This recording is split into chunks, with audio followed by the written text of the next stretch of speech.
Hello and welcome. In today's video I'd like to show you the 60 books that I'm reading this year. I'm going to go through each one and why I'm reading it, a little background, and then if you want more videos about the books that I've read, I will happily make one. Just comment down below. Here's a little quick glance at my bookshelves that need organising. I would like to do a time-lapse video of me organising them at some point for the future. Here's a quick glance at the 60 books, and I'll tell you a little bit about what I'm reading and why. So to start with, we have these two Dungeons & Dragons books. I'm planning on being a Dungeon Master this year, so these are a couple of basic how-to books. Next we've got some David Clement David's books. There's a trilogy, a bit of sci-fi wilderness, fantasy. We have The Children of Time and The Children of Ruin, which I've had on my shelf for ages but I haven't got around to reading yet. We've also got on this side, we've got The Bone Clocks and Cloud Atlas by David Mitchell, which I wanted to read for ages but I've never got to. And we also have a trilogy here by Del Toro and Chuck Hogan, The Strain, The Fall and The Night Eternal, which I found in a charity shop and I've wanted to read for such a long time. Can't wait to read them. A bit of post-apocalyptic zombie. Then we've got Labyrinth by Kate Moss down here, which is a very thick book, but I'm excited. One that I've had for years. We also have Clive Barker's Books of Blood, volumes 1 to 3 and then volumes 4 to 6, which are classic horror novels. We've got Peter Straub's Houses Without Doors, which has been recommended to me quite a few times. It looks amazing. We have Echo by Thomas Alderweireld, which I've already read and it was amazing.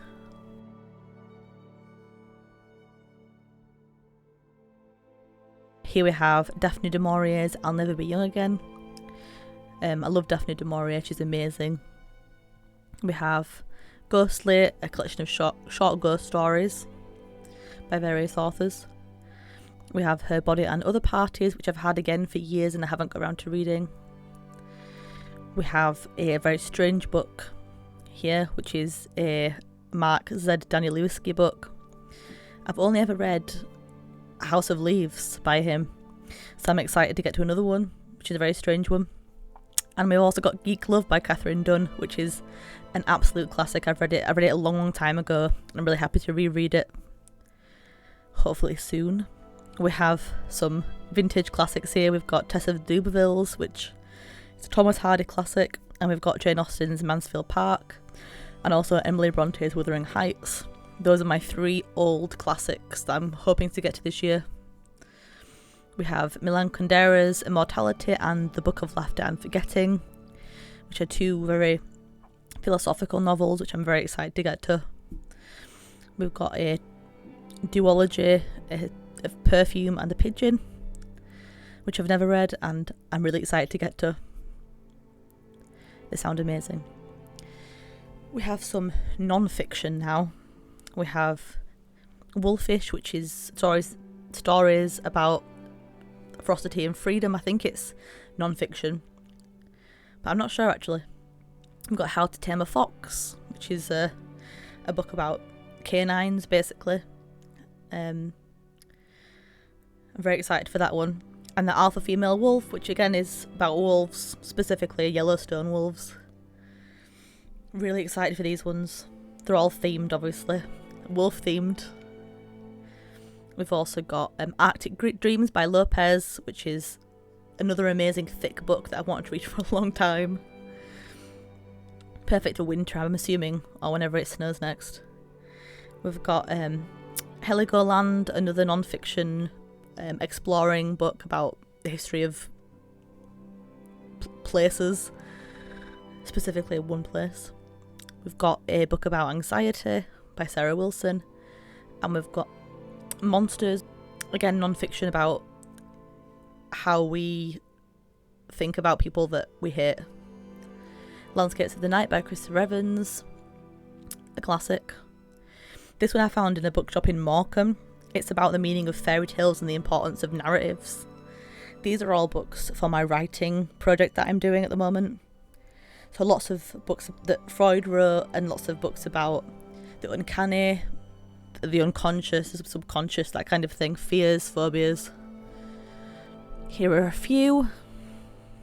We've also got a few very short introduction books. We've got psychology, psychotherapy and psychiatry. Very excited for those. They're very good pocket books to put in my pocket when I go anywhere. We've got a book about phenomenology, which I've only recently discovered is a thing. And we've got an Oliver Sacks classic, The Man Who Mistook His Wife for a Hat. I think everyone's read that now.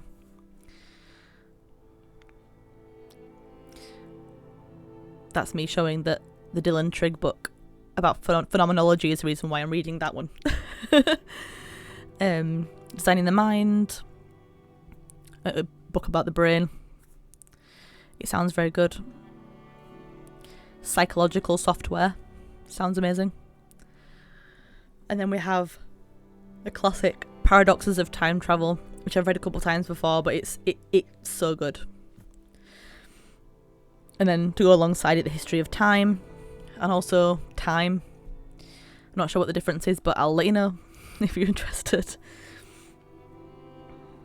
And we have Literature and Psychoanalysis next, which is another classic topic for the book that I'm writing, because I'm writing about literature and phobias and fears and the uncanny. So we've got The Thing, a phenomenology of horror. We've got Reading Like a Writer, which will help with my writing, I'm hoping. We also have Writing the Uncanny, which is a book about crafting strange fiction and writing short stories, so that should be equally helpful. We've got Nicholas Royle's The Uncanny, which I've read 1,000 times because I based my dissertation on a lot of his work, so that, we're going to reread that. We've got Dennis Wheatley's Library of the Occult, Uncanny Tales, Part 1. This was a really old book that I've had for all of my life and have not read in probably about 15 years. We have another Nicholas Royle, The Dummy, a collection of his short stories that are amazing. Another short story collection about the uncanny. And then another one about the uncanny. There's like 3 short story collections about the uncanny here.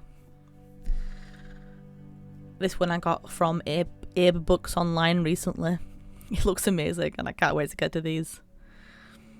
That's basically it. That's the 60 books that I'm going to read this year, 2024.